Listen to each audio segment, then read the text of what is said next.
اللہ پاک نے ارشاد فرمایا وَلَهُ مَا سَكَنَ فِي اللَّيْلِ وَالنَّهَارِ، دن اور رات کے اندر جو کچھ بھی سکونت پذیر ہے وہ سارے کا سارا اللہ تعالیٰ کی ملکیت ہے. یعنی جو کچھ دن میں اور جو کچھ رات میں متحرک ہے یا ساکن ہے، جتنی بھی مخلوقات دن اور رات کے وقت میں بستی ہیں وہ ساری کی ساری مخلوقات اللہ کی ملکیت ہیں، اللہ کا ان کے اوپر حکم چل رہا ہے. کوئی بھی اللہ تعالیٰ کے حکم کے بغیر چیز جو ہے وہ متحرک نہیں.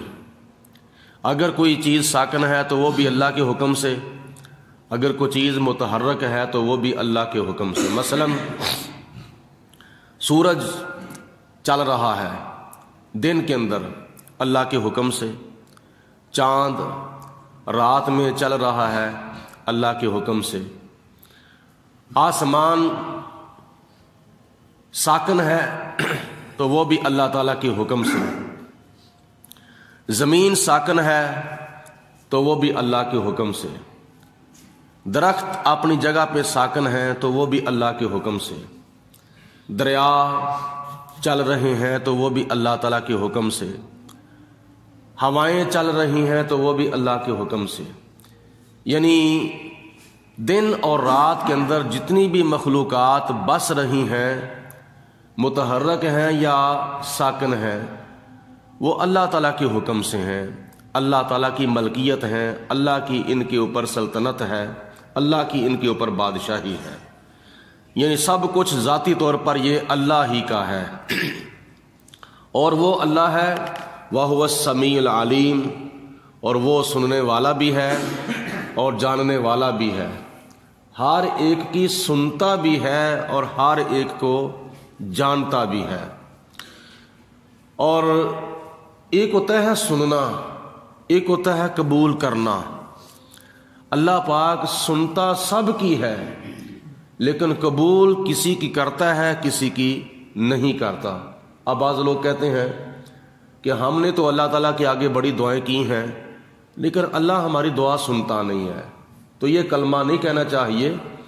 اللہ پاک کی ذات بابرکات سنتی ہے لیکن ہماری جو دعائیں ہوتی ہیں وہ بعض اوقات قبول ہونے کے قابل ہوتی ہیں، بعض اوقات قبول ہونے کے قابل نہیں ہوتی. لیکن خدا کے سننے میں کسی قسم کا کوئی شک نہیں ہے. ہماری دعا کے اندر تو شک ہو سکتا ہے، ہمارے سنانے میں شک ہے لیکن اللہ کے سننے میں شک نہیں ہے.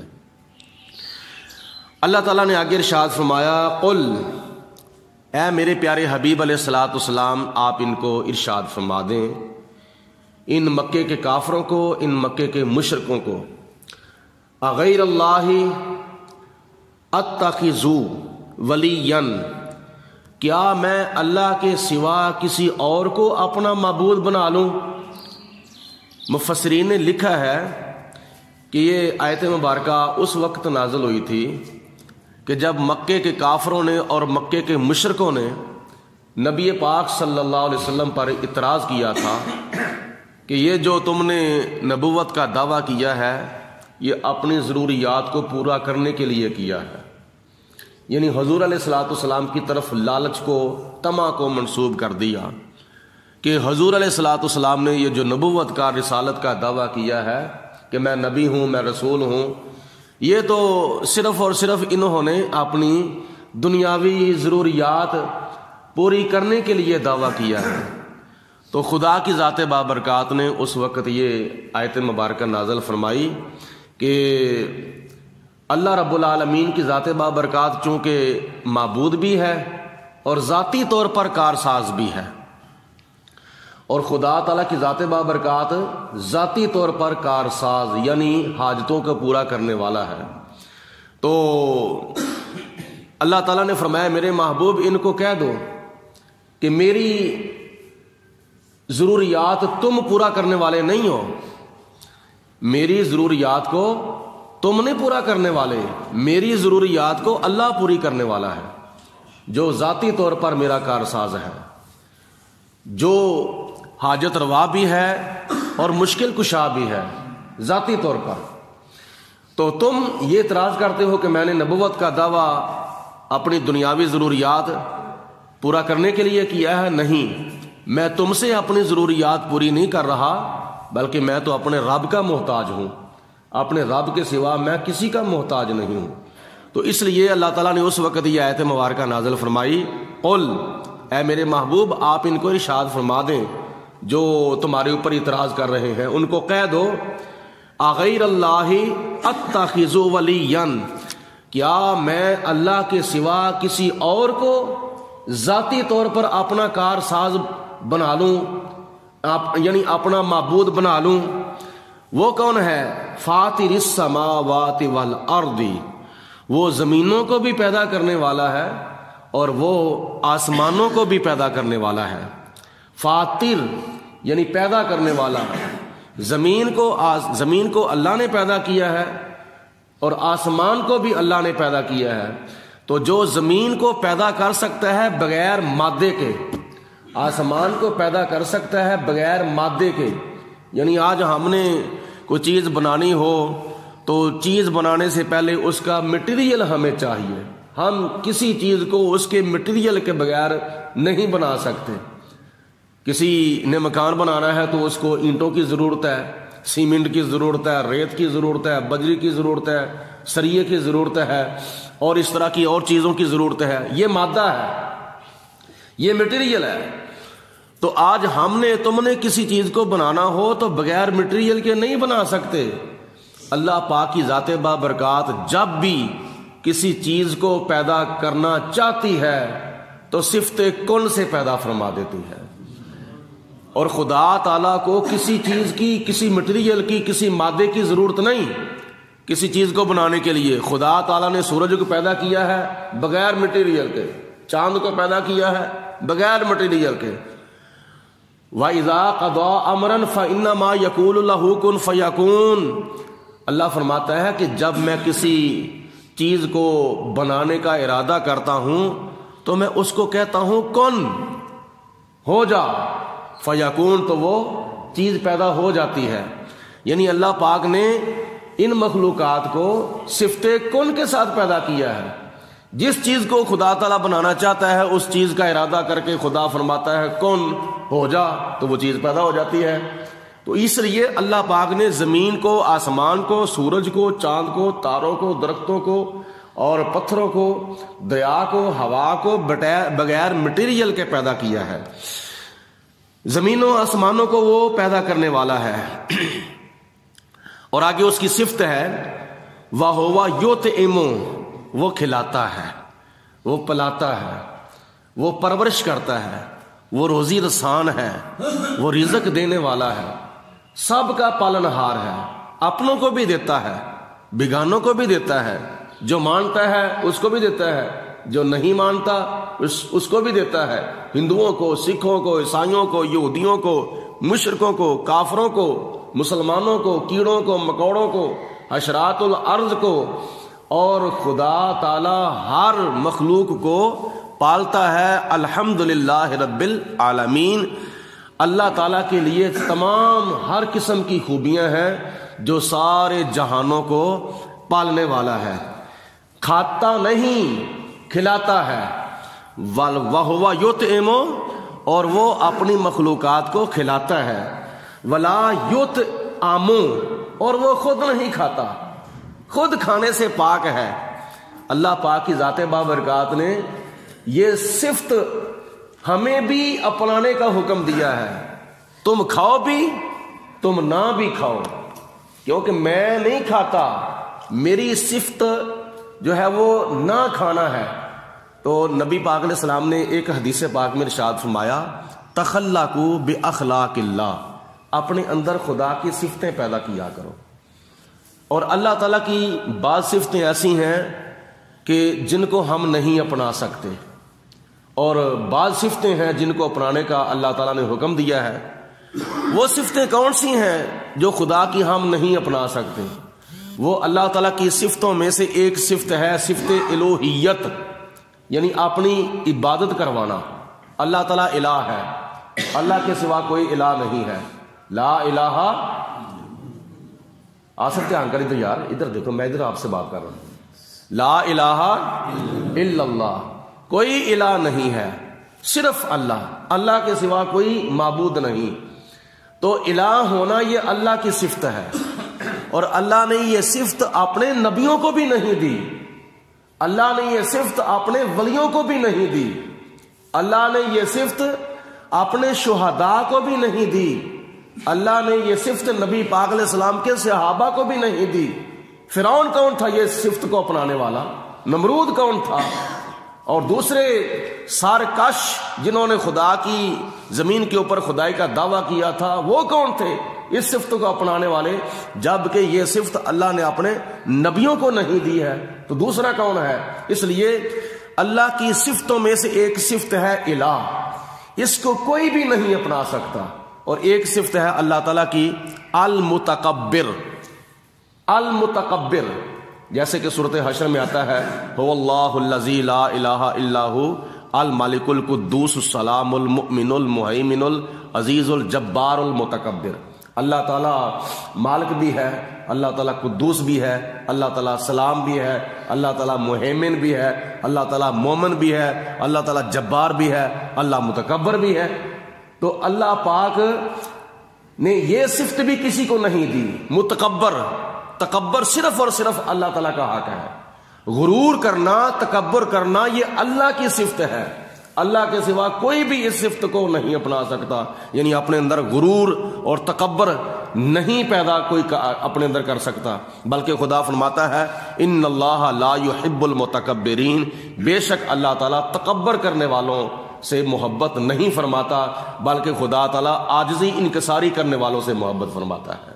اور حضور علیہ الصلوۃ والسلام اتنے بلند مقام پہ معراج کی رات کو پہنچے، لا مقام پر، تو وہاں بھی جا کے نبی پاک علیہ السلام نے اللہ کی بارگاہ میں عاجزی کا تحفہ پیش کیا تھا۔ حضور یا اللہ میں تیری بارگاہ میں عاجزی کا، انکساری کا تحفہ لے کر آیا ہوں۔ تو اللہ تعالیٰ کی صفتوں میں سے بعض صفتیں اپنانے کا حکم ہے، مطلب ہے کہ اللہ تعالیٰ رحیم ہے، تم بھی اس صفت کو اپناؤ۔ اللہ تعالیٰ کریم ہے، تم بھی اس صفت کو اپناؤ۔ اللہ تعالیٰ علیم ہے، جاننے والا، تم بھی علم حاصل کر کے اللہ کی صفت کو اپناؤ۔ اللہ حکیم ہے، اللہ تعالیٰ غفور ہے، معاف فرمانے والا ہے، اور خدا تعالیٰ کی یہ صفتیں ہیں۔ تخلقوا باخلاق اللہ، جن صفتوں کو خدا نے مخلوق کے اندر پیدا کرنے کا حکم نہیں دیا ان کو نہ اپناؤ، لیکن جو صفتیں ایک دوسرے کا احساس کرتی ہیں تو ان صفتوں کو اپناؤ۔ ان صفتوں میں سے ایک صفت نہ کھانا بھی ہے، جو کہ رمضان المبارک کے اندر اپنائی جاتی ہے۔ صبح سحری سے لے کر غروب آفتاب تک یہ نہ کھانا نہ پینا، یہ اللہ تعالیٰ کی صفتوں میں سے ایک صفت ہے۔ تو اس لیے اللہ پاک نے فرمایا تم کھاؤ، غروب آفتاب سے لے کر سحری تک، رات کو کھاؤ، افطاری سے لے کر سحری تک تم کھاؤ۔ رمضان المبارک کے اندر تم سحری سے لے کر غروب آفتاب تک نہ کھاؤ گے نہ پیو گے تو یہ اللہ تعالیٰ کی صفت چند گھنٹوں کے لیے تمہارے اندر بھی آ جائے گی۔ قل، اے میرے رسول علیہ السلام آپ ان کو فرما دیں، انی امرتو، بے شک مجھے حکم دیا گیا ہے، ان اکونا، کہ میں ہو جاؤں، اولا من اسلم، سب سے پہلے گردن جھکانے والا، سب سے پہلے اللہ کا حکم تسلیم کرنے والا، سب سے پہلے اسلام لانے والا۔ اسلام کا معنی ہے تسلیم کرنا، سب سے پہلا اسلام لانے والا مجھے حکم دیا گیا ہے کہ میں سب سے پہلے اسلام لاؤں، سب سے پہلے اللہ کے سامنے کیا نام ہے اپنی گردن جھکاؤں۔ نبی چونکہ اپنی امت میں سابق ہوتا ہے، یعنی سب سے پہلا ہوتا ہے، سب سے اول ہوتا ہے۔ نبی کریم علیہ الصلوۃ والسلام نے کب سے اللہ کے حکم کے سامنے اپنا سر جھکایا ہے، اپنی گردن جھکائی ہے؟ سب سے پہلے نبی پاک علیہ الصلوۃ والسلام نے اللہ پاک کی ذات بابرکات کی بارگاہ میں سجدہ کیا تھا۔ کب؟ جب خدا کی ذات بابرکات نے میرے اور تیرے آقا مولا ملجا و ماوا حضرت محمد مصطفیٰ صلی اللہ علیہ وسلم کا روز ازل میں نور پیدا فرمایا تھا. نور ازلی چمکیا غائب ہنیرا ہو گیا، کملی والا آ گیا تھا تھا سویرا ہو گیا. حضور نبی پاک علیہ السلام کا نور جب اللہ تعالیٰ نے سب سے پہلے پیدا فرمایا، جیسا کہ حدیث پاک میں آتا ہے، نبی پاک علیہ السلام نے خود ارشاد فرمایا اول ما خلق اللہ نوری، اللہ پاک نے سب سے پہلے میرے نور کو پیدا کیا. اور دوسری حدیث پاک میں آتا ہے، جناب جابر نے حضور کی بارگاہ میں عرض کی، یا رسول اللہ میں نے آپ سے ایک مسئلہ پوچھنا ہے. فرمایا پوچھو، کون سا مسئلہ پوچھنا چاہتے ہو؟ تو جناب جابر نے عرض کی، یا رسول اللہ اللہ نے سب سے پہلے کہ کون سی چیز کو پیدا کیا تھا؟ تو حضور علیہ السلام نے فرمایا کہ اے جابر، اللہ پاک نے ساری کائنات سے پہلے زمین آسمان مشرق مغرب شمال جنوب عرش فرش لوح قلم عرش و کرسی جنت دوزخ اور برگ و ثمر خشک و تر بحر و بر، ہر چیز سے پہلے خدا نے تیرے نبی کا نور اپنے نور سے پیدا فرمایا تھا. یعنی اپنے نور کے فیضان سے تیرے نبی کے نور کو پیدا کیا تھا. تو جب اس نور کو خدا نے پیدا فرمایا تو اس نور نے پیدا ہوتے ہی اللہ کی بارگاہ میں سجدہ کیا اور خدا کی بارگاہ میں اپنا سر جھکا لیا اور اتنا لمبا سجدہ کیا، اتنا لمبا سجدہ کیا، اتنا لمبا سجدہ کیا کہ اللہ پاک نے اپنے پیارے حبیب علیہ الصلوۃ والسلام کو فرمایا کہ اے میرے پیارے محبوب علیہ السلام، آپ نے اتنا طویل لاکھوں کروڑوں سالوں کا لمبا طویل سجدہ کر کے یہ ثابت کر دیا ہے کہ اے میرے محبوب تو نے میری بندگی کا حق ادا کر دیا ہے. حالانکہ خدا تعالیٰ کی بندگی کا حق کوئی بھی ادا نہیں کر سکتا. اللہ پاک کی ذات بابرکات نے جتنے احسانات ہمارے اوپر کیے ہیں نا، ہم ایک ایک سانس کے ساتھ بھی اللہ کا شکر ادا کریں پھر بھی نہیں شکر ادا ہو سکتا. اتنی نعمتیں خدا نے ہمیں عطا فرمائی ہیں. لیکن وہ عابد بھی کیسا شان والا عابد ہے، جس عابد کی عبادت کے اوپر معبود کو فخر آ جائے.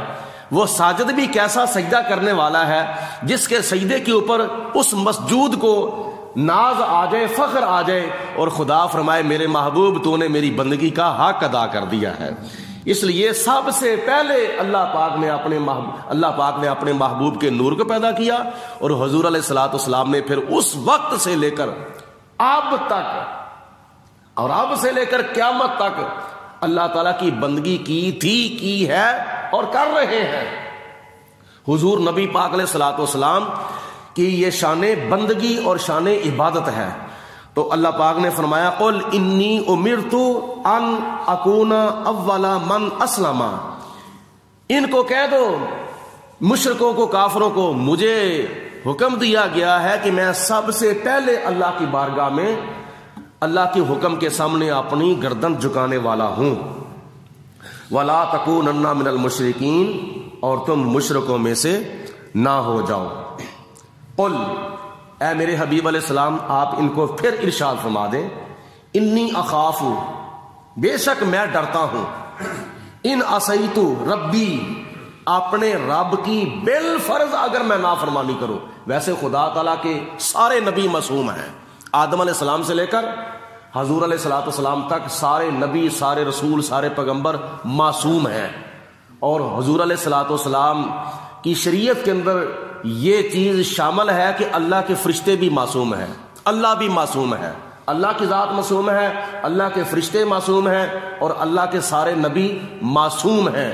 اور حضور علیہ الصلوۃ والسلام تو معصوموں کے بھی معصوم ہیں، سارے معصوموں کے سردار ہیں.